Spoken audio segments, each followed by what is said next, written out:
አትሌት ገዛኸኝ አበራ ዛሬ በፓሪስ ተገናኝተናል። እንደሚታወቀው አንተ ከ32 ዓመት በፊት ለኢትዮጵያ ወርቅ በማራቶን ያስመገኘ ትልቅ አትሌት ነህ። ዘንድሮ ደግሞ በፓሪስ ኦሎምፒክ ያ ታሪክ ሊደገም ይችላል ተብሎ ተገምቷል። ዛሬ በፓሪስ ተገናኝተናል። እንግዲህ እንደሚታወቀው አንተ የውድድር ብዙን ጊዜ በአመራርም ስለሰራ ይሄን ውድድር ለማየት ነው የመጣው ወይስ ለስራ ነው የመጣው? የቦ እንግዲህ በጣም አመሰግናለሁ። ያው እንግዲህ የፓሪስ 2024 ኦሎምፒክ በዘንድሮ ዓመት በጣም ጥሩ አትሌቶቻችን ዝግጅት አድርጓል። ነገር ግን ያው የዝግጅቱ ሁኔታዎች ኢትዮጵያ ሀገር ውስጥ እንደገለጽኩት ነው። ዝግጅቱ እንግዲህ ምናልባትም አንተ ከመጠየቅ መነሻነት ስነሳ ትልቁ ነገር እኔ መጣሁት በአመራርነት አትሌቱን መርጬ ሳይሆን መርጬ መምጣት ነበረብኝ። ነገር ግን ደግሞ እኔ መጣሁት በግሌ ነው። በዚህ ልክ እንግዲህ ትላንትና የ10,000 ውድድር ታድመናል፣ አይተናል። አትሌት ያየንበት ሁኔታዎች በጣም ቻሌንጅ ውስጥ በተሞላ ሁኔታ ነው ውድድሩን ያየሁት። ነገር ግን ኤቦኔ መጣሁት እንግዲህ ገዛኸኝ እንደሚታወቀው ያው ቻሌንጅ ውስጥ እንዳለ ረዳለሁ። ግን ትላንትና እንዴት አየው ውድድሩን? በተለይ 10,000 ላይ የመጣው ውጤትም በዛው ተደረዘ ነገር እንግዲህ ኤቦኔ ወደ ውድድሩ ለመግባት የኔ መግቢያ ይዤ መጣሁት ወደ አክቲቬሽን መግቢያዋ ስቴዲየም የሚያስገባኝ አልነበረም። ወደ ማሟሟቂያ ቦታም የሚያስገባኝ ታግ አልተሰጠኝም። ታጌ ተሰርዞ ምናልባትም እንዳጋጣሚ ሆኖ አንተንም እዛው ስቴዲየም አካባቢ ላይ አይቻለሁ። ምናልባት ያሉት ነገሮች በጣም አስቸጋሪ ነገር ውስጥ ነበርኩ። ያው ወደ ውድድሩ ገብቼ ውድድሩን ለማየት አልቻልኩም። በጣም የሚያሳዝን ነገር ነው የተፈጸመው። የተሰጠኝ ታግ እንግዲህ ወደ ቪሌጅ ብቻ የሚያስገባ ነገር ግን ወደ ማሟሟቂያ ቦታ እንደገና ደግሞ ወደ ስቴዲየም የሚያስገባ ታግ አልተሰጠኝም። በዛ ቻሌንጅ ውስጥ ሆኜ ግን 10,000 ለማየት እንደምንም ብዬ እድሉን አገኘው። በልጆች አጋጣሚ ሆኖ የአትሌቶች መግቢያ ታግ ነበረ፣ በሱ ገብቼ ነው ያየሁት። ያው ቀደም ብሎ ቢሆን ኖሮ ያው ወንበሮቹን ገዝቼ ገባ ነበረ። ነገር ግን እኔ ሆቴል ሆኜ ነበረ፣ በራሴ ነው የመጣሁትም። እንደገና ደግሞ ሆቴልም ቁጭ ያልኩት።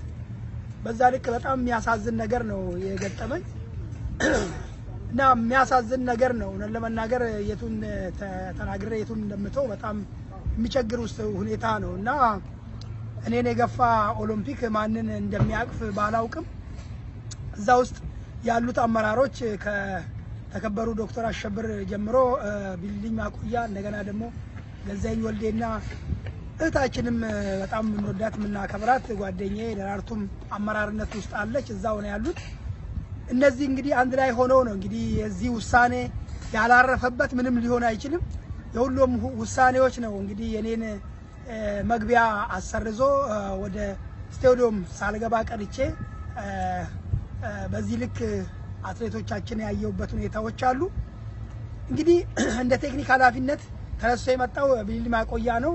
ነገር ግን የኢትዮጵያ ሕዝብ እንዳየው ሁሉ ቴክኒክ ማለት አትሌቶቻችንን ወደ ውድድር በሚገቡበት ሰዓት እዛ ቦታ ላይ አትሌቱን መክሮ እንዴት መሮጥ እንዳለባቸው ቴክኒካል እንዴት መደረግ እንዳለበት መካሪ ነበረ። እንዳያችሁ ፕሮፌሽናል የሆኑ አትሌቶች ነው ያሉን። ነገር ግን ከመጀመሪያ ጀምሮ እንደ ጀማሪ አትሌት ከመጀመሪያ ጀምሮ መርተው ለሌሎች ፔስ ሆኖ እንደ እግዚአብሔር ፍቃድ ደግሞ ብር ያገኘንበት ሁኔታዎች አሉ። በዚህ ልክ እንግዲህ ቴክኒክ ሆኖ እዛ ቦታ ላይ ያለ ሰው እንዲህ አይነት ምክር ነው የሚመክረው። እንግዲህ እኛም ልንመክር የመጣ ነው፣ የራሳችንን ተሞክሮ ልናጋራ ነው ወደዚህ የመጣ ነው። ነገር ግን እኛ ወደ ማሟሟቂያ ወደ ስቴዲየሙ ሳንገባ እነሱ ገብተው በእንደዚህ አይነት ሁኔታዎች አትሌቶቻችን ሆነን ለመናገር ብቃት በሚቻል ሁኔታ ብቃት አሳይተዋል። ነገር ግን ደግሞ ቴክኒካል ነገሮች ስላልተነገራቸው ብቻ ከመጀመሪያ ጀምሮ እስከ መጨረሻው ድረስ የመሩት ምሬት ሁሉ ዋጋ አስከፍሎን እግዚአብሔር ረድቶን ደግሞ ብር አግኝተናል። ነገር ግን ደግሞ በዚህ ልክ መሆን አልነበረበትም። ምንድነው እየተሰራ ያለው የሚል ሐሳብ ነው ያለኝ።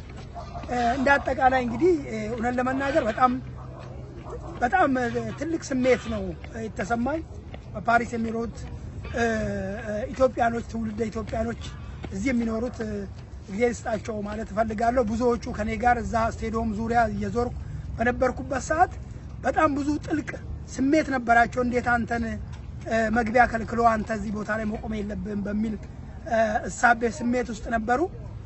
በተለይ የጀግናው ምሩጥ ይፍጠር ልጅ እዚህ ቦታ ላይ ሆቴሉንም ያመቻቸልኝ እሱ ነው።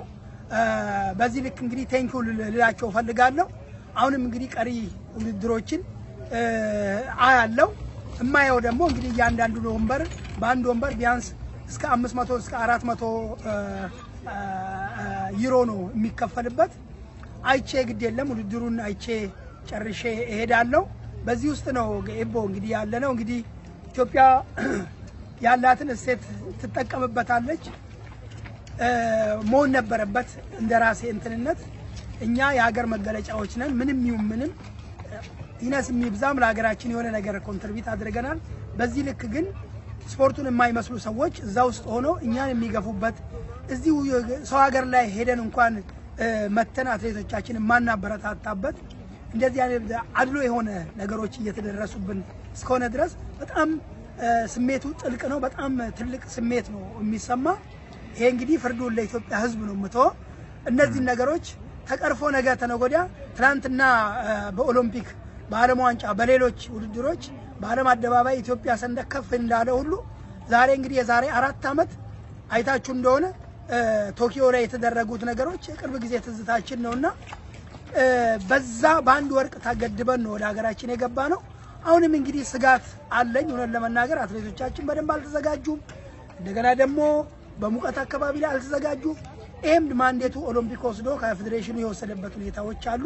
በጣም ስሜቱ ጥልቅ ነው። በጣም እኔ ተሰምቶኛል እውነት ለመናገር በሰው ሀገርም ሄደን እንደዚህ መገፋፋት ነገሮች እየደረሱብን ይገኛሉ። ስሜቱ ጥልቅ ነው። እንግዲህ እንደነገርከኝ የተሰጠ መግቢያ ወይም ደግሞ አክሬዲቴሽን ሁሉን ነገር ያሟላ ኦሎምፒክ ቪሌጅ የምትሄድበት እንደዚሁም ስታዲየም የምትገባበት ተብሎና ኢቭን መኖሪያ ቦታና ምግብ ራሱ እንድትበላ ነበረ የተሰጠ እና ወረቀቱም ላይ ያየነው እንደዛ ነበረ። ግን ወደ ስታዲየም ስትሄድ የነበረው ነገር የተለየ ነው። እንዴት አወቀው ያንን ነገር? ምንድነው ከዚህ ጀርባ ያለው አላማስ ምን ብለህ ታስባለህ? ለምን እንደዚህ ተደረገ ብለህ ታስባለህ? የመጣው ፓሪስ ነው ልታይ ነው? ሁሉም ቦታ ሄደ አትሌቶችን ልታበረታታ ነው? ደግሞ አንተ ሀገርን ወክለ ብዙ ታሪክ የሰራ አትሌት ከመሆነ ድረስ ይሄ ነገር እንደዚህ መፈጠሩ እንዴት አየኸው? ማለት እንዴትስ ተገነዘብከው? ኤቦ እኔ አሁን እንግዲህ ይሄ እዚህ ጋር ያለው እንግዲህ ቪሌጅ ብቻ ነው። ቪሌጅ አልቀመጥም። ያው ቪሌጅ አልተፈቀደልኝም። ነገር ግን ቪሌጅ ይላል ሆን ብሎ የተደረገ ነው። ይሄ ነገር ውስጥ ቅድም የጠቀስኳቸው ሰዎች ናቸው ያሉት። እንግዲህ ሆን ብሎ እኔ እንደ አንድ ወንጀለኛ ወደ ስቴዲየም ይሄ ያስገባል ብዬ በሄድኩበት ሁኔታዎች ነው በደንብ ማላየሁትም። ገብቼ ልክ ሴኩሪቲ አንቆኝ ወደ ከስቴዲየም ይሄ ማስገባት አይችልም ብሎ በሴኩሪቲ ነው ከስቴዲየሙ በር ላይ ወደ ኋላ ሄድኩበት። ማን ነው ያስወጡኝ ማለት ነው። እንግዲህ እንደ ሌባ በሄድክበት በራስ ሰው ጥቃት የሚደርስብህ ከሆነ እንዴት አድርገ ነው ለሀገርስ ብዙ ነገሮችን አስባለሁ አደርጋለሁ አሪያ ነኝ ብሎ የሚለውት ሰው ሌሎች አትሌቶቻችን እንደገና ሌላም እኛን አሪያ የሚከተሉት እንዴት ነው ሊሆን የሚችለው የሚለው ነገር በጣም ስሜቱ የሚያም ነገር ነው ኤቦና በዚህ ልክ በሴኩሪቲ እኔ ከበር ላይ ከስቴዲየም በር ላይ ተይዤ መውጣት አልነበረብኝ እውነት ለመናገር። ስለዚህ እነኚህ ነገሮች አንተ ደግሞ በቅርቡም ነበርክ አጋጣሚ ሆኖ እዛ ነበርክና አንተም እንግዲህ መግቢያዎች አልነበሩኝም ብለ እዛ ቦታ ነበርክና ያንን ነገር አክሬዲቴሽኑንም አይተ አንብበ ኖ ይሄ እኮ ቪሌጅ ብቻ ነው የሚያስገባው ልክ ናቸው ያልክበት ሁኔታዎች ነበሩ። እንዲህ አይነት ነገሮች እንደዚህ አይነት በደሎች ሲፈጸሙብህ ከዚህ በላይ ስሜት ከዚህ በላይ ህመም ምን አለ ብለህ ነው የምታስበውና እንዲህ አይነት ሆን ብሎ ተከታትሎ ሄዶ ባለፈው እንግዲህ እንደተናገርኩት ኦሎምፒክ ትክክል አይደለም የአትሌቱን ማንዴት ወስዷል ትክክል አይደለም ብዬ እዛ ቦታ ላይ ኢትዮጵያ ባለው ሰዓት ስለተናገርኩ ብቻ ነው በቂም እዚህ አትሌቶች እንዳላይ ወደ ስቴዲየም እንዳልገባ የተደረገበት ትልቁ ነገር ይሄ ነው ያለው ነገርና እንደ አይነት ነገሮች ምን ማለት ነው እውነት ለመናገርና የተደረገው ነገር ትክክል አይደለም እውነት ለመናገር ይሄን ጉዳይ ለኦሎምፒክ ኮሚቴ ወይ ደግሞ ለቴክኒካል ግሩፕም ይሄንን ነገር ለሉካን ቡድኑ ወይም ደግሞ ይሄንን ነገር ለሚመሩት ያመለከትከው የጠየካቸውና ያገኘው ምላሽ አለ? አዎ እኔ አሁን ከተከበሩ ዶክተር አሸብር ጀምሮ ደውዬላቸዋለሁ ለሳቸው ደውዬ የሳቸው ስልክ አይመልስም ገዛኝ የሚባለው ይሄንን ፋሲሊቲ የሚያደርግ ገዛኝ ወልድ የሚባል እዛን በጻፊነት የሚሰራ ሰው እሱንም ደውዬለት በዚህ ልክ ስልኩን አነሳልኝም እንደገና ደግሞ ለራርቱ ደወልኩላት እሷ ከደወልኩላት በኋላ እንዲኳ አስገባኝም ይዤ መጣሁት ግን ወደ ስቴዲየም የሚያስገባኝ ነበር ግን ተቀይሯል የኔ የመግባት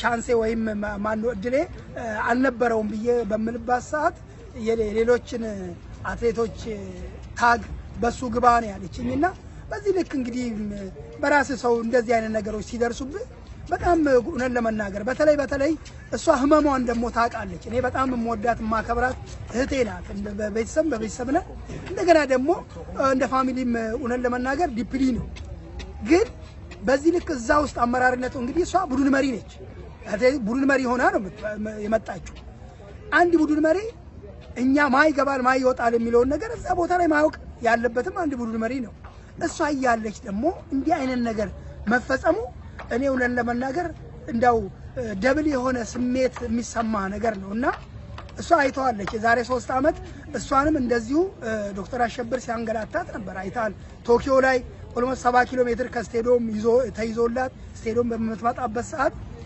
መግባት አታ ስቴዲየም ዞራ መከራ ይበላችበትን ታውቋለች እኔ ያወቀች ሄዳ እንግዲህ ከነሱ ጋር ደግሞ ሚስቴክ እየሰሩ ያወቀች እነሱ ውስጥ መግባትም ትክክል አይደለም ለኔ ከዚህ በፊትም ተናግሬዋለሁ ልክ አይደለም ተይ ይቅርብሽ ይዘውሽ ነው ገደል የሚገቡት ብያታል ይሄ ደግሞ ትክክል አይደለም አካሄድም አይደለም እንግዲህ በነቂስም ወተን ከሷ ጋርም ራሱ ሄደን ማን ነው ኦሎምፒክ ኮሚቴ ውስጥ ግቢ ውስጥ ገብተን ራሱ ተቃውሞ አቅርበናል በዛ ልክ ይሄ ነገር በደል እያወቀች እዛ ውስጥ መግባቷ እኔ በጣም አሳዝኖኛል እውነት ለመናገር ኤቦ እኔ በጣም አሳዝኖኛል ሌሎቹ ግድ የለም ላውቁን ይችላሉ ስሜቱም ላይኖራቸው ይችላሉ ዝም ብሎ ማንኛውም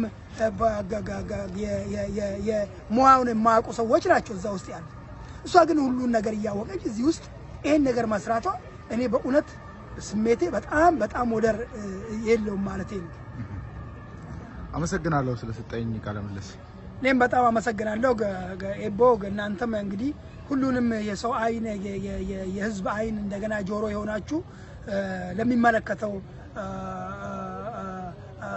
የኢትዮጵያ ህዝብ ልታደርሱ ይገባችኋል ብዬ አስባለሁ ይሄ ነገር ኖ ሞር የሚለው ነገር ነው የስፖርት ቤተሰብን ላሳስባቸው ወደው ለኢትዮጵያ ህዝብን በዚህ አጋጣሚ ፓሪስ የምትኖሩ ኢትዮጵያኖች ትውልደ ኢትዮጵያኖች በጣም ላመሰግን እወዳለሁ እና አንተንም ጨምሮ ማለት ነው እንግዲህ ትብብሩ ኢትዮጵያዊነት መልካምነቱ ትልቅ ነገር ነው ላደረጋችሁልኝ ለሞራሌ እንዳይነካ ላደረጋችሁት ሁሉ እኔ ትልቅ ምስጋና አለኝ ብዬ አስባለሁ አመሰግናለሁ